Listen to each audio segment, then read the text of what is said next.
Alright guys, so in this video the garage project continues. Like I was saying in the previous video, we kind of came up a little bit short on the drywall, as you can see, but my dad luckily found some scraps. So right now we're gonna, if you can see that, it's nice having this flip screen.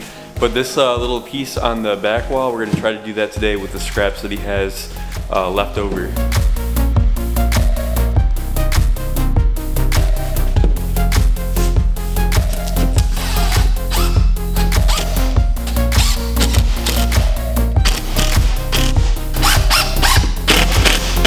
So why do you have to put the drywall like wrong way on the top and bottom? Can you give me a moment to think? What, you don't know the answer? I just love to. Put the drywall up horizontally. Yeah, like that.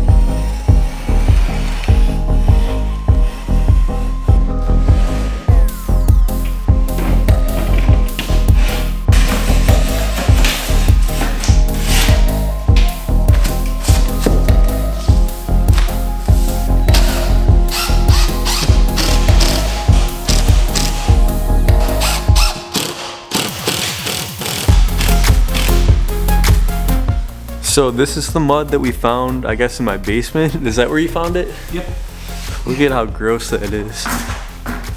So this is like the consistency that it's supposed to be. It almost looks like Play-Doh. And I don't know what happened here.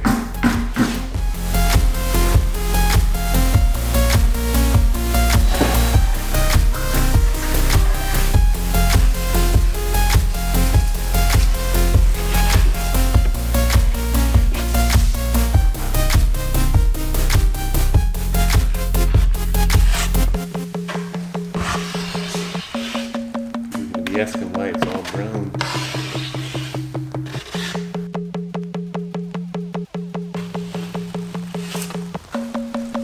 Go ahead. Drywall. Hold on. Son, hold on. Get that out of my face. I'll kill you.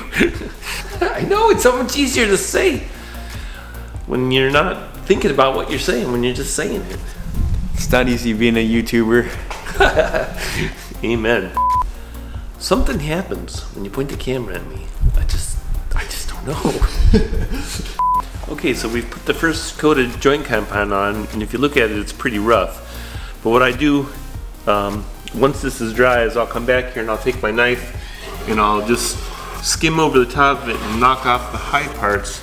Second coat goes on and it'll be a lot smoother. And the idea is to get it as smooth as possible so you don't have to sand as much, making less mess and a beautiful finish.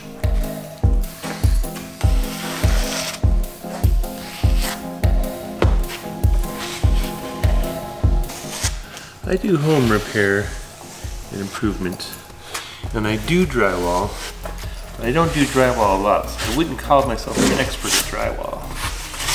But over the years I've learned a few things, and each job gets a little better.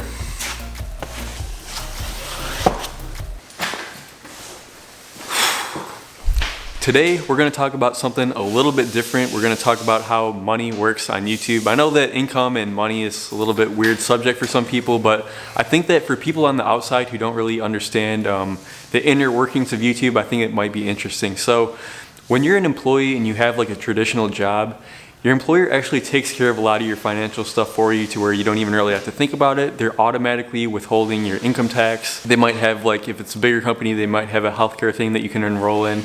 They might even have a retirement plan, like a 401k or something that you can contribute to automatically. So the stuff is just taken out of your check. You don't even have to think about it. Well, YouTube is a little bit different. See, with YouTube, we're not employees, we're more like contractors. And so on the 21st of every month, we just get one check. It's like one lump sum of money with nothing taken out of it. You just kind of get this money and you have to figure out on your own what to do with it. So the first thing is the taxes. I pay quarterly estimated taxes. So I look at how much I estimate that I'll make during the whole year. And then each quarter, I actually have to write a check to the Internal Revenue Service and the state tax. I actually have to get these in the mail because they're going to be due soon. So For any new YouTubers, definitely learn how this stuff works, because I've had friends of mine say, hey, I didn't pay taxes all year. I thought that they were doing that for me, and now I owe like thousands of dollars at the end of the year when tax time comes. So just stay on top of your taxes. It's really important. As far as the health insurance, personally, I just go through Blue Cross. It is a little bit expensive for health insurance, but it's really good insurance. It's accepted pretty much any hospital, any doctor's office. I don't have to worry about that. And then as far as retirement, I just have like my own Roth IRA that I contribute to. So those are just a couple things that you might not have known about that YouTubers have to deal with. The one really nice thing though, as far as the taxes go, is if you set up your YouTube channel like a business, like an LLC, you can actually write off a lot of different expenses on your taxes. So for example, this year I upgraded my camera, my lens, this light is all new, so I can write those things off. Any kind of reoccurring expenses that are related to the channel, things like internet, my video editing software, the background music that I use is like a licensed service that I pay for, so I can write all of those things off. And I'm hoping that like with this garage, since it's going to be like my YouTube studio where I film all the videos, all these renovations I should be able to write off too. But my best advice that I can give for all this stuff, if you're a YouTuber or a freelancer, definitely hire someone to do your taxes for you. Hire an expert that really knows what they're doing, because they're going to find write-offs and things that you didn't even think about. They're going to find things that you didn't even know that you could write off. Maybe you're going on a road trip, you might be able to deduct your mileage and things like that. So that's my best advice. Hire a tax professional, because they're really going to give you the best result with that. So just in case you guys were wondering how YouTubers get paid, how that works, now you know. So that's why YouTube can be a tough business sometimes, because if you truly want to do this full time, that means that you need to make enough money to not only cover your rent or your mortgage, utilities, groceries, insurance, whatever money that you have left over at the end of that, that's like your YouTube spending money. That's what you're going to use to buy camera equipment. In my case, buy car parts and different things to review for you guys on the channel. Now, as you get bigger, sometimes you can get sponsors that will send you to that stuff for free. But in the beginning, sometimes it does feel like a little bit of a struggle. And that's why it's frustrating sometimes. You'll see comments like, dude, why don't you simply buy like a brand new $40,000 car? And it's not that simple. Like, I know on the outside sometimes it seems like, well, if you get a new car, then you're going to attract new viewers, get more views on the videos. But the question is, are those views going to cover the additional expense of a big car payment? And the answer isn't always yes. When you get that big paycheck from YouTube, you just have to remember that that's not 100% yours to keep. You have all these other expenses that are going to be deducted out of that. So just keep that in mind as you're watching other people on YouTube. Looks a lot better than it did. Yeah, you got a lot done. Yeah. I hardly did anything today, but you hardly did anything today. Looks good though. Looks good. I'm happy with it.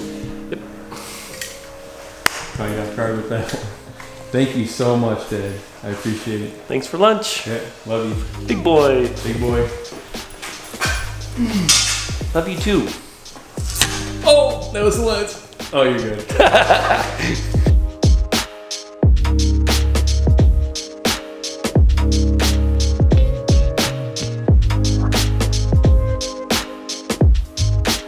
So today we were able to get this, well, I should say my dad was able to get this wall done with the tape and the mud, at least the first coat. We're gonna do a couple coats of that and make sure it's as smooth as possible. We were able to get by with just the scraps that he had in his truck, but I'm gonna order the rest of that for the next time he comes so that we can start working on that. I'll probably start mudding over the screws. That's something that I can do myself. You don't have to be an expert to do that, but it's really coming along and it's really starting to look like an actual garage. It almost looks like more like a room in a house rather than a garage. It's pretty cool. Still trying to think of what color I'm going to paint it, but yeah, thanks for watching. Give me a thumbs up. I'll see you guys in the next video.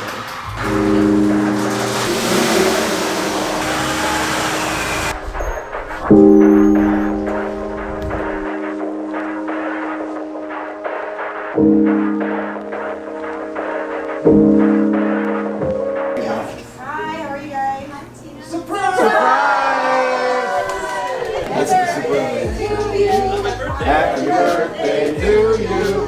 Happy birthday, dear Danny. Happy birthday to you. My dad has always been my best friend. We played with Legos, built models, watched SpongeBob, and that was just this morning before we came here. Some of my best memories with my dad were take your kid to work day back when he worked for a contractor at General Motors. As a kid, it was so inspiring to see other adults having rubber band fights and pulling pranks on each other. I knew that when I grew up, I wanted to be just like my dad. He always set a good example at home. My parents never drank alcohol when I lived with them, and swearing wasn't allowed unless we were working on a car or fixing something around the house. To this day, I'm still learning from my dad. He's been coming over lately to help me work on my garage. His method is measure twice, cut once, and then take a break to go to Big Boy. On a serious note, my dad is the most selfless man that I've ever known. He'd do anything for his family and his church. He's my best friend and the best dad a kid could ask for. Don't cry.